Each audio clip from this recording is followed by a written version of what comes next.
Welcome to New Possibilities. I speak truth to power without fear. Today I want to talk about Donald Trump and the conflicts that have been happening at his rallies. Donald Trump represents the worst in American politics. He's nothing but a fascist. He's nothing but a racist. He's nothing but a bigot. And I commend people who have stood up, who had the courage to disrupt his rallies and his meetings. Because hatred and bigotry must be disrupted. You have to fight against it. And what better way to fight against it than to stand up to this racist bigot Donald Trump? See, the Republican Party didn't have the courage to stand up to this man when he called Mexicans rapists, criminals, and drug dealers.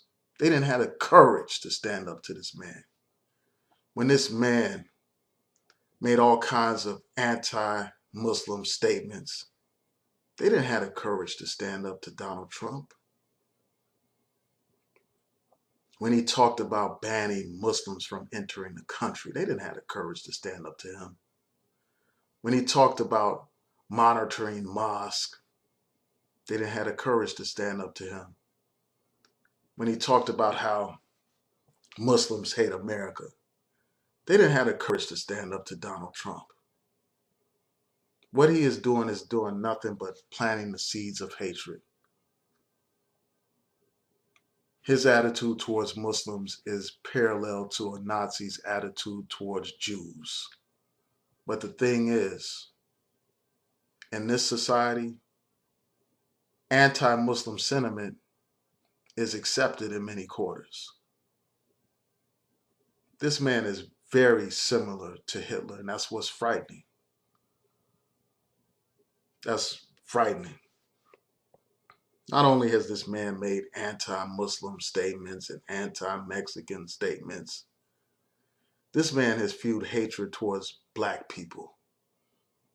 He fueled hatred towards black people when he put out a full-page ad in a New York magazine or newspaper calling for the reinstitution of the death penalty to punish the accused Central Park rapists. These were suspects, these young African-American boys, suspected of raping a white woman in New York. It turns out that these boys were innocent. They're men now, they were innocent, and they were being railroaded and forced to confess to crimes that they didn't commit. But this man took out a whole page ad which fueled the racial animosity and hatred and division that was going on in the city at the time. This man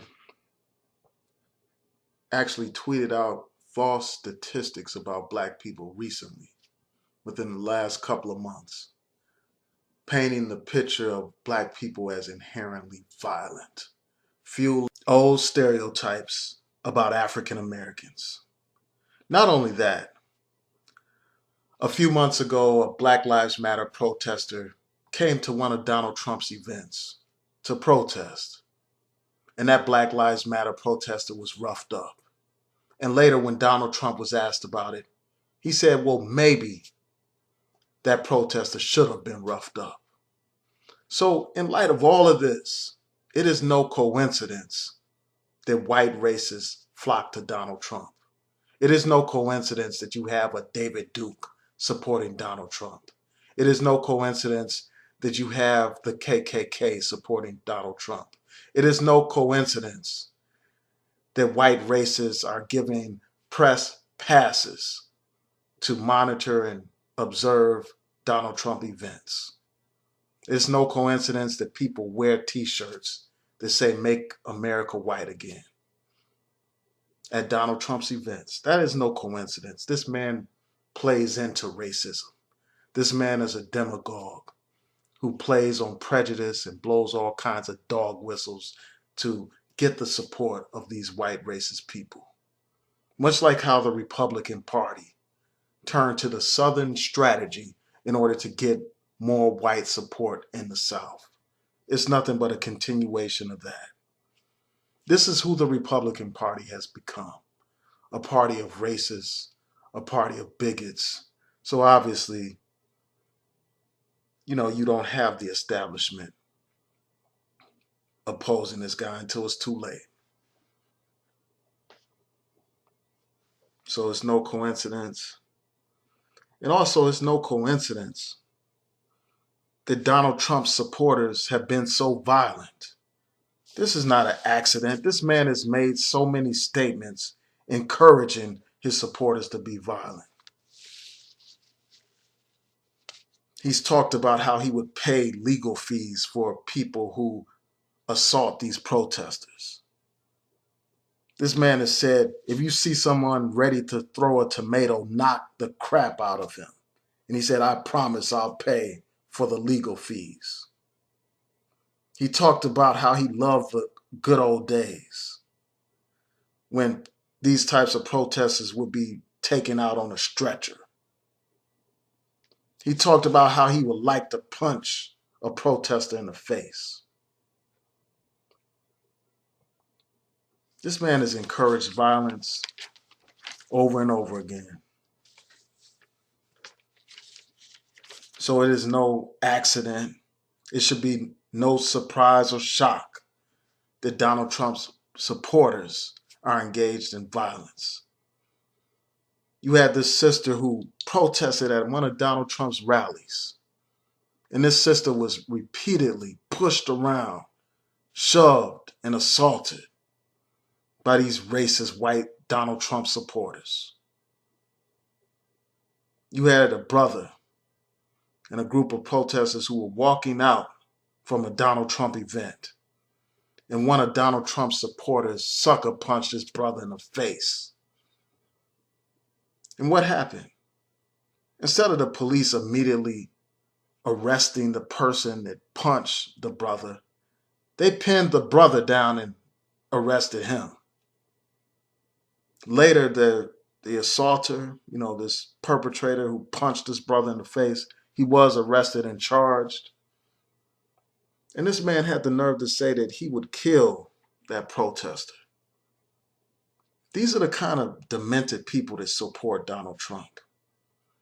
These are the kind of people that his message attracts. This message must be challenged.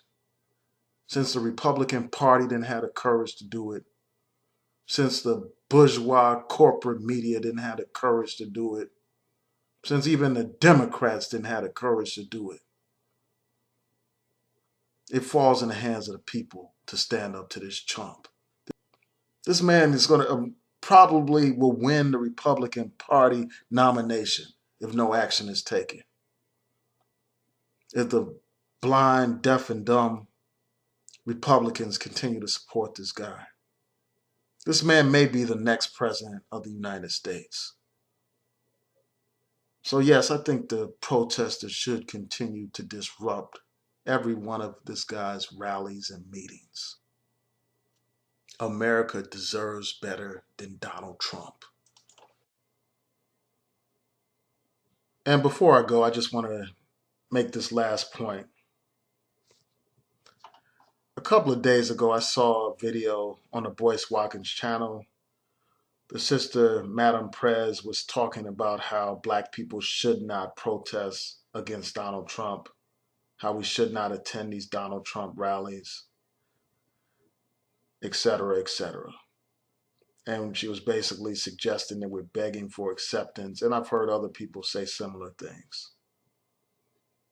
Number one, no one is begging for acceptance. These protesters are not begging for acceptance. They're speaking out and they're protesting against demagoguery, racism, and bigotry. And I commend them for doing so. The idea that we shouldn't go where we're not wanted. Although I understand that basic concept, I must say this. Our human dignity demands that we stand up against injustice. It's not about seeking acceptance. It's about having enough self-respect to demand respect from others, to demand your basic human rights. If we had the attitude that we should only go where we're wanted, we would still be at the back of the bus. We would still be drinking from the colored fountain. We would still be living under separate and unequal in this country. So I commend these young people who are standing up and protesting against Donald Trump. I commend them, I salute them, I respect them. Peace.